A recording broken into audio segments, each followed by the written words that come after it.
ધારાસભ્ય ચૈતર વસાવાના સમર્થનમાં આપની સપોર્ટ માર્ચ યોજાઈ। સુરતમાં બરોડા પ્રેસ્ટીજની મિની બજાર સ્થિત સરદાર પટેલની પ્રતિમા સુધી આમ આદમી પાર્ટી દ્વારા સપોર્ટ માર્ચનું આયોજન કરવામાં આવ્યું। માર્ચમાં મોટી સંખ્યામાં આમ આદમી પાર્ટીના કાર્યકરો જોડાયા હતા।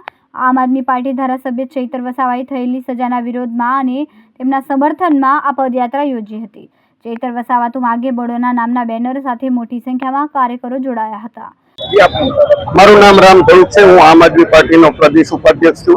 આજે સમગ્ર ગુજરાતની અંદર તમામ જિલ્લા મથકોએ આમ આદમી પાર્ટીના ડીડીયાપાડાના ધારાસભ્ય ચૈતર વસાવાના સમર્થનમાં તેમજ ભાજપની તાનાશાહી સામે સપોર્ટ માર્ચનું આયોજન કરેલું હતું। ગયા મંગળવારે સમગ્ર ગુજરાતની જનતા સામે જે બે ફેસલા આવ્યા કે એક ફેસલાની અંદર આદિવાસી સમાજ માટે સતત અવાજ ઉઠાવતા, આદિવાસી સમાજ માટે લડતા, આદિવાસીની જમીન માટે લડતા, આદિવાસી વિદ્યાર્થીઓ માટે લડતા એક ચૈતર વસાવાને 7 વર્ષની જેલની સજા કરવામાં આવી। બીજી તરફ ભાજપના ધારાસભ્ય હાર્દિક પટેલના રાજદ્રોહ સહિતના તમામ કેસોને પરત ખેંચવામાં આવ્યા। આવો ભેદભાવ શા માટે કરવામાં આવ્યો?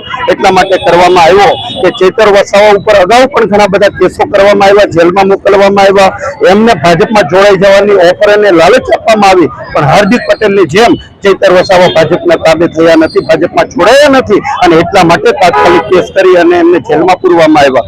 પણ ચૈતર વસાવાએ ગઈ જિલ્લા પંચાયત તાલુકા પંચાયતમાં સમગ્ર આદિવાસી પટ્ટાની અંદર 400 કરતા વધારે જિલ્લા પંચાયત તાલુકા પંચાયતની સીટો જીતીને લાવ્યા છે।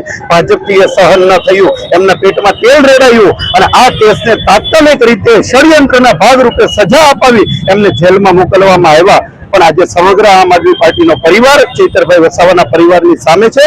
ચૈતર વસાવા ક્યારેય નથી ચૂક્યા, નથી ડર્યા, પૂરી તાકાતથી લડ્યા છે અને પૂરી તાકાતથી લડવાના છે।